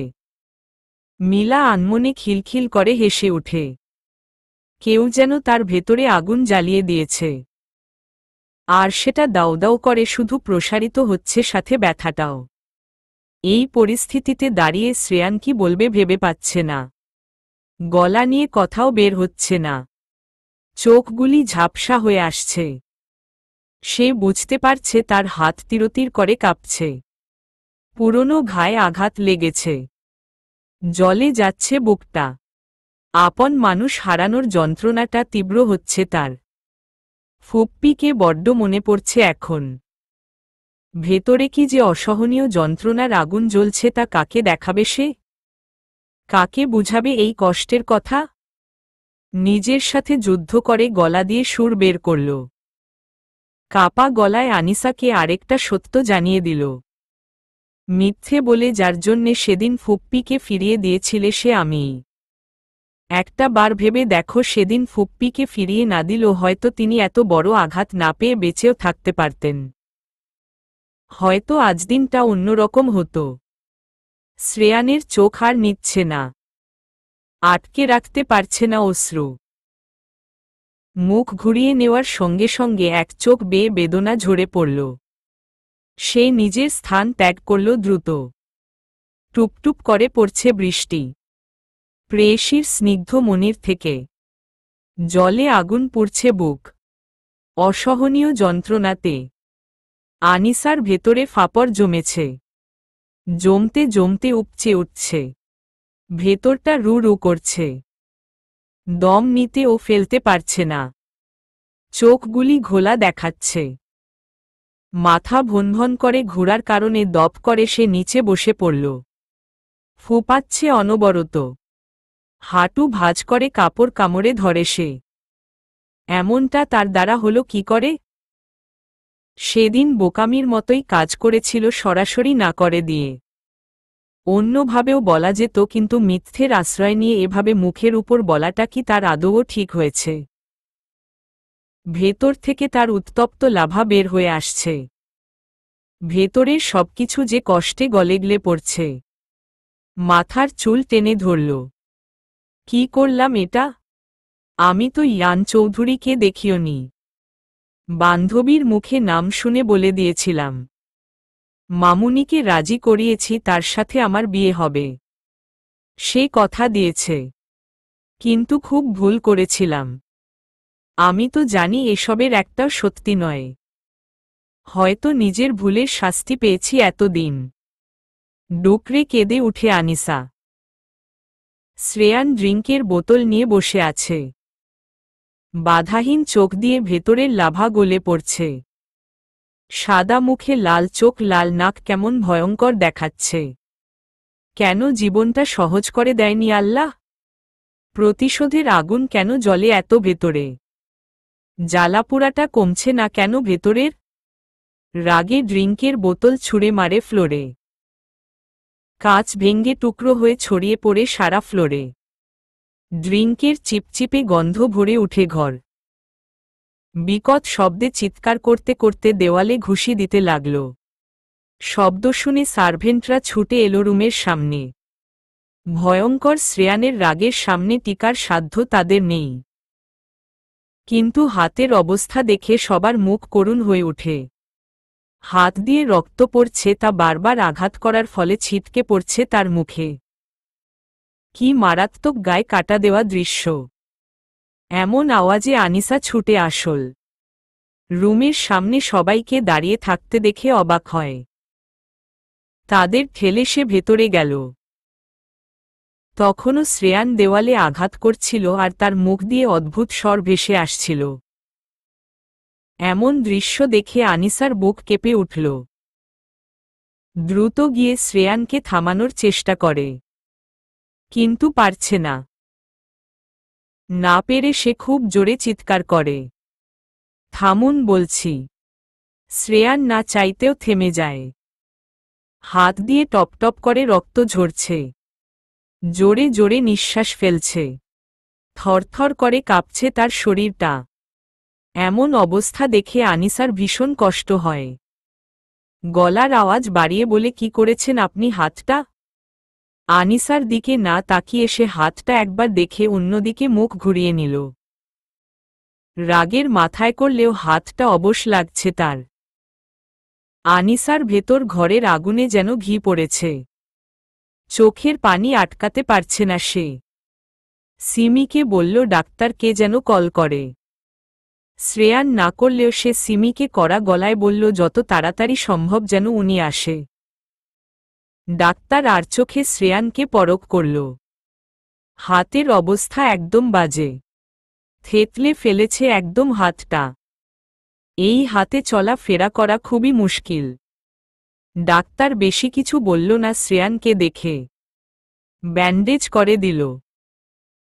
শ্রেয়ানের ফোন বেজে ওঠে। Hello sir. হুম স্যার, মিলাকে নিয়ে আপনার সাথে একটু কথা বলার ছিল। শাওন, আমি তোকে একটু পর কল দিচ্ছি। তাকে আর কিছু বলতে না দিয়ে কল কেটে দিল। শাওনের ভালো মনে হলো না শ্রেয়ানের কণ্ঠ। মিস্টার চৌধুরী, হাতের অবস্থা ভালো না, একটু রেস্ট দিন হাতের। আর এই ঔষধগুলি খেয়ে নিবেন নিয়ম করে। কাল একটা এক্সরে করিয়ে নিলে ভালো হয়। লাগবে না ডক্টর, আই এম ফা। ঠিক আছে ডক্টর, দরকার হলে আপনায় আবার জানাবো। ওকে, আজ আসছি আমি। আনিসা এগিয়ে এলো তার কাছে। শ্রেয়ান মুখ অন্যদিকে ঘুরিয়ে নেয়। আনিসা কিছু চিন্তা না করে নিচে বসে পড়ল। সাদা ব্যান্ডেজ করা হাতের দিকে অপলক তাকিয়ে রয়েছে। তার কোনো ভাবান্তর না দেখে ফিরে তাকায় সে। আনিসা কি করবে জানে না, কিন্তু ভেতর থেকে তার খুব কান্না আসছে। চোখে আবছা দেখছে তবুও তাকিয়ে রয়েছে। শ্রেয়ান নরম সুরে তাকে ডাকল আনিসা। কোনো সাড়া না পেয়ে আবার ডাকল। তখনও উত্তর এলো না। সে বা হাতে আনিসার মুখ নিজের দিকে ফিরাল। আনিসা হাওয়াই মিঠাইয়ের মতো গলে গিয়ে ঠোঁট ভেঙে বাচ্চাদের মতো কেঁদে ফেলল। নিচে বসে থেকেই শ্রেয়ানের উড়ুতে মাথা দিয়ে ফুপিয়ে কান্না শুরু করে দিয়েছে। শ্রেয়ান কি বলবে ভেবে পায় না। বা হাত দিয়ে আনিসার মাথায় হাত বুলিয়ে দেয়। কি এক তৃপ্তির বাতাস ঘরে খেলছে। এক চিলতে হাসি ফুটে ঠোঁট চিরে। সজ্ঞানে ফিরলে আনিসা চটজলদি উঠে দাঁড়ায়।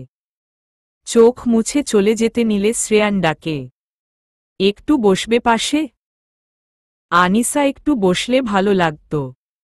তার না করার সাধ্য নেই। মনও মানছে না। নিবরে পাশে বসল শ্রেয়ানের থেকে দূরত্ব রেখে। কিছুক্ষণ নীরবতা চলল। আনিসা জবাব না দিয়ে সে কৌতূহল মুখে তাকায় তার দিকে। তোমাকে আরও কিছু বলার আছে আনিসা। ভ্রুকুটি করে আনল আনিসা। আবার কি কথা? আনিসা আর সবার মতো আমার জীবনটা সহজ নয়।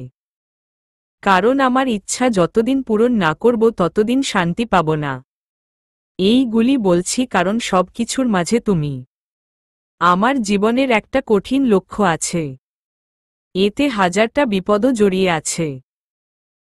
আমি একজন খ স্যার। শাওন হাঁফাতে হাঁফাতে রুমে ঢুকল। আনিসা আর শ্রেয়ানকে বসে থাকতে দেখে দুজনের দিকে আগ্রহ নিয়ে তাকায়। সরি স্যার, পারমিশন না নিয়ে চলে এসেছি। আসলে আপনার কণ্ঠ শুনে আমার মনে হচ্ছিল সব ঠিক নেই, তাই আমি সিমি আপুকে কল করে সব জেনে চলে এসেছি। Sorry sir. শ্রেয়ান কিছু না বলে অনেকক্ষণ তাকিয়ে রইল শাওনের দিকে। শাওনের মুখে ভাব দেখে স্লান হাসল। এদিকে আয়। শাওনকে আদর মাখা কণ্ঠে ডেকেছে শুনে সে উৎফুল্ল হয়ে ওঠে। দৌড়ে শ্রেয়ানের কাছে যায়। গিয়ে দপ করে নিচে আসন করে বসল। ব্যান্ডেজ করা হাতটা নরম করে ধরে বলল, কি করেছেন হাতটা? শ্রেয়ান একটু হেসে শাওনের চুল ঝাঁকিয়ে দিয়ে বলল, কিছু হয়নি তেমন।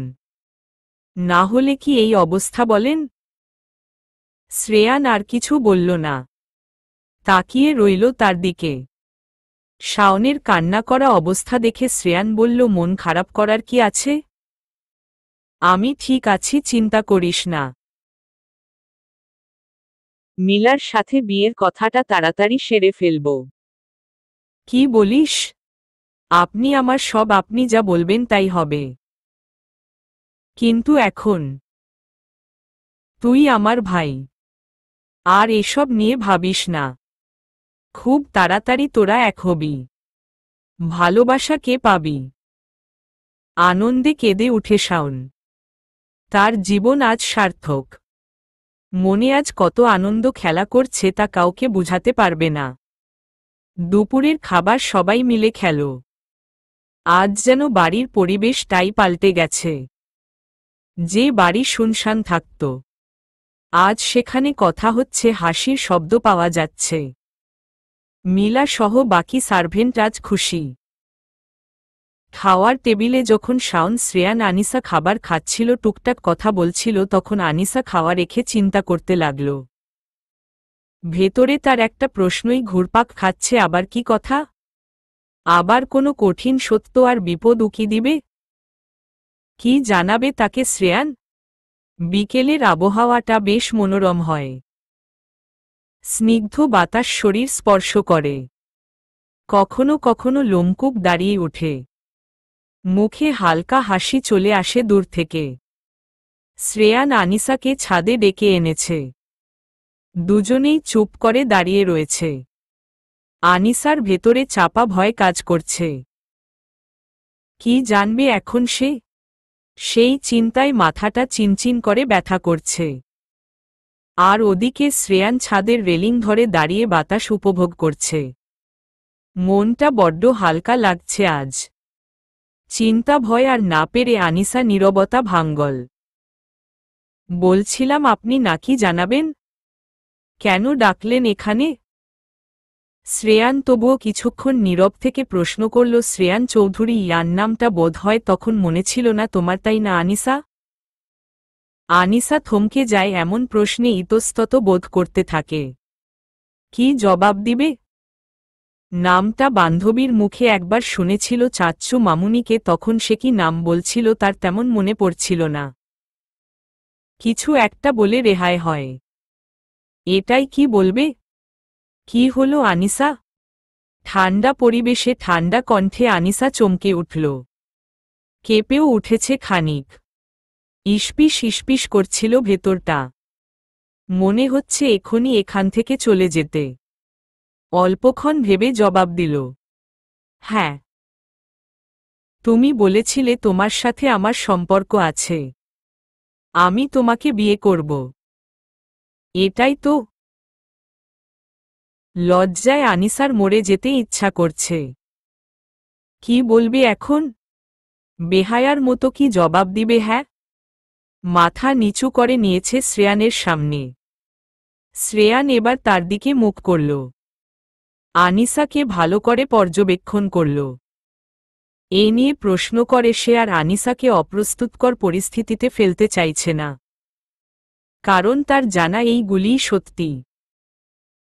তুমি জানো কেন তোমার চাচ্চু মামুনি বিয়ের জন্যে উঠে পড়ে লেগেছিল? আনিসা। শীতল কণ্ঠ শুনে আনিসার ইচ্ছা হচ্ছিল মানুষটার মুখটা দেখতে, চোখগুলি দেখতে, চোখের ভাষা পড়তে। কিন্তু লজ্জায় আর নিজের ভুল কাজের জন্যে আর সাহস হল না মাথা তোলার। কিন্তু মাথা নাড়িয়ে হ্যাঁ সূচক জানাল সে। কেন বলো? কেন উনারা তোমাকে বিয়ের জন্যে এত পাগল হয়ে গিয়েছিল? উত্তরটা দাও তো। কারণ এর আগের দিন আমাকে কি কিডন্যাপ করেছিল। তাই চাচ্চু আর মামুনি তাড়াতাড়ি বিয়ের কথা চিন্তা করছিল। সেদিন কিডন্যাপারের হাত থেকে বেঁচে ফিরেছিলে, তাই না? প্রশ্ন শুনে অবাক হলেও জানে তার সম্পর্কে মানুষটার সব জানা। তাই দেরি না করে সে আবারও হ্যাঁ সূচক মাথা নাড়াল। তুমি হয়তো জানো না আমি সেদিন তোমাকে বাঁচিয়েছি। কথা শুনে আনিসা লজ্জা ভয় ভুলে দ্রুত শ্রেয়ানের দিকে তাকাল। শ্রেয়ান মুখে স্লান হাসি বজায় রেখে বলল, হ্যাঁ আনিসা। সেদিন তোমার সাথে বাকি মেয়েগুলিকে শ্রেয়ান বাঁচিয়েছে। আর শাওন বাড়ি পৌঁছে দিয়েছে। এসব আমি আরও পরে জানতে পেরেছি। আনিসার চোখ চিকচিক করছে পানিতে। মুখের কথাগুলি যেন কেউ কেড়ে নিয়েছে। ঠোঁটগুলি কাঁপছে। সেদিন আমি আমার শত্রুর হাত থেকে কয়েকটা মেয়েকে বাঁচিয়েছি মাত্র। বলেছিলাম না তোমায় আমার জীবনটা সহজ নয়? আসলেই আমার জীবন কঠিন আনিসা। ছোটবেলায় মা বাবাকে হারিয়েছি। বড় হয়ে জেনেছি আমার বাবা মাকে ফরসু খান নিজ প্রয়োজনে খুন করেছে। আনিসা বাকরুদ্ধ হয়ে শুনছে। কি বলছে এই লোকটা? কিন্তু ভেতরে যেন কোনো বড় পাথর পড়েছে। ফুপ্পি আমাকে বলেছিল সেদিন বাবার সাথে ঝামেলা ছিল তার। তাই নিজের পথ পরিষ্কার করতে মেরে ফেলেছে আমার বাবা মাকে। এলাকার নেতা ছিল সে। রাজনীতিতে ডুবে থাকত। দিনে সাদা পাঞ্জাবি আর রাতে হাতে পিস্তল, খুন, ডাকাতি, মাদক ব্যবসা আর নারী আসক্তি। এইটুক বলে থামল শ্রেয়ান। ভেতর চিরে একটা গরম লম্বা নিঃশ্বাস বের হল তার। কিন্তু তার আওয়াজ হয়নি। আনিসার চোখ টলমল করতে দেখে কোমল সুরে বলল, এই আনিসা, কষ্ট পাচ্ছ তুমি? আনিসা যেন নিষ্প্রাণ হয়ে গিয়েছে। পাথরের মতো দাঁড়িয়ে আছে। ঝাপসা চোখে অপলক তাকিয়ে আছে। যেন তার ভেতরে প্রাণ নেই, একটা পুতুল মাত্র। শ্রেয়ান আলতো হাতে আনিসার গাল দুটি নিজের হাতের তালুতে আনল। মিগত সুরে বলল, আমার জীবনের লক্ষ্য হল ফরসু খানকে শেষ করা। তাকে শেষ করলে তার রাজ্য ঢলে মাটিতে পড়ে যাবে। এর জন্যে আমাকে খুন করতে হয়েছে। যতদিন আমার এই ইচ্ছা পূরণ না হবে আমার স্বস্তি নেই। আমার জীবনের কোনো নিশ্চয়তা নেই। তবুও অনিশ্চিত জীবনে মনে কখন তোমাকে বেঁধে ফেলেছি জানি না। তুমিই আমাকে ভালোবাসা উপলব্ধি করতে শিখিয়েছ মেয়ে। তোমার মুখে প্রশান্তি খুঁজে পাই আমি। একটুক্ষণ না দেখলে কেমন ছটফট লাগে, দম বন্ধ লাগে। তোমাকে কখন আমি আমার সবটা দিয়ে নিঃস্ব হয়ে আছি তা আমার অজানা। আমি ভালোবেসে ফেলেছি তোমাকে আনিসা। কিন্তু আমার জীবনে বিপদ সাধারণ বিষয়ে। আমার জীবনে তোমাকে না পারছি জড়িয়ে নিতে আর পারি না দূরেও ঠেলে দিতে। তবে আমার নিঃশ্বাস নেওয়া কি হবে আনিসা? নিঃস্ব হয়ে কি বাঁচা যায়? আমার জীবনে তোমাকে জড়িয়ে নিলে তোমারও বিপদ হবে। তার ভয় আমি আজ অস্থির দিশেহারা। অবোধ আমি জানি না আমার কি করা ঠিক আর কোনোটা ঠিক না। আনিসা তার 2 হাত ছিটকে সরিয়ে নিল। পাখির মতো ঝাপটে ধরল শ্রেয়ানকে। বাচ্চাদের মতো হাউমাউ করে কাঁদছে শ্রেয়ানের বুকের মাঝে। শার্টটা পানিতে চিপচিপ হয়ে উঠেছে। তবুও ফুপিয়ে কাঁদছে আর শক্ত করে খামছে ধরছে তার শার্ট। শ্রেয়ান আর কোনো কিছু বিবেচনা না করে জড়িয়ে নিল তাকে। চোখে অশ্রু, বুকে প্রাপ্তির তুষ্টি, ঠোঁটে কোমল হাসি। দিনগুলি বেশ ভালো যাচ্ছে। শীতের হাওয়া চারিদিক ঠান্ডা করছে তুলছে। আর শ্রেয়ানের জীবন শীতল করছে আনিসার খিলখিলে হাসি। তার জীবন হিম করার জন্যে আনিসাই যথেষ্ট। প্রাণবায়ু যেন আনিসার ভেতর দিয়ে দিয়েছে আল্লাহ। তাদের মাঝে সহজ একটা সম্পর্ক তৈরি হয়ে গিয়েছে। শ্রেয়ান যে ডাবের ভেতরের নরম অংশের মতো কোমল তা আনিসা এখন বুঝতে পারে। উপর থেকে শ্রেয়ানকে দেখলে শক্ত মানুষ মনে হলেও ভেতরে একটা শিশুর বাস আছে। শাওনের বিয়ে ঠিক হয়ে গিয়েছে। আর হাতে গোনা কয়টা দিন বাকি।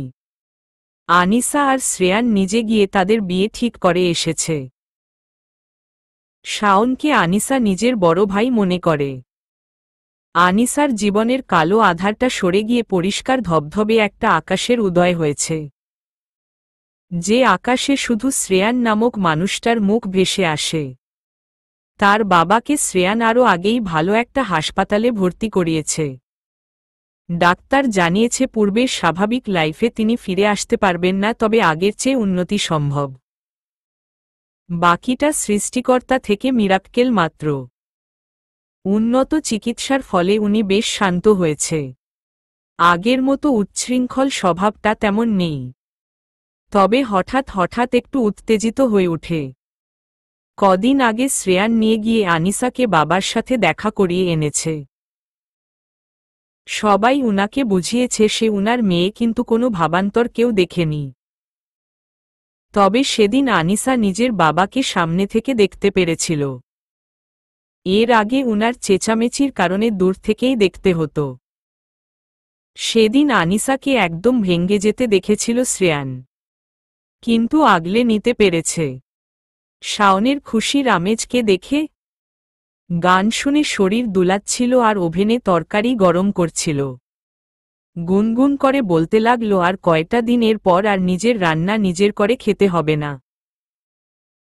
বউকে বলবো এটা করো, আমার এটা খেতে মন চাইছে, এটা এখন খাবো না, বিরিয়ানি করো আমার জন্যে, আমার কাপড় কেচে দাও, শার্টটা ইস্ত্রি করে দাও। আহহ কি শান্তির জীবন। কিন্তু খানিক পরেই মুখ বেজার করে চিপস চিবাতে চিবাতে ভাবল, কিন্তু ধানিলঙ্কা কি আমার কথা মতো চলবে?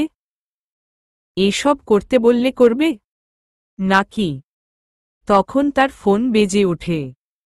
স্ক্রিনে গোটা অক্ষরে নাম দেখা যায়, আমার ধানিলঙ্কা। যা শয়তান কা নাম নিয়া তো শয়তান হাজির। তাড়াতাড়ি ব্যস্ত হয়ে কল রিসিভ করল সে। হ্যালো জান, বলো। শাওন, আমার পক্ষে তোমাকে বিয়ে করা সম্ভব নয় এটাই জানানোর ছিল।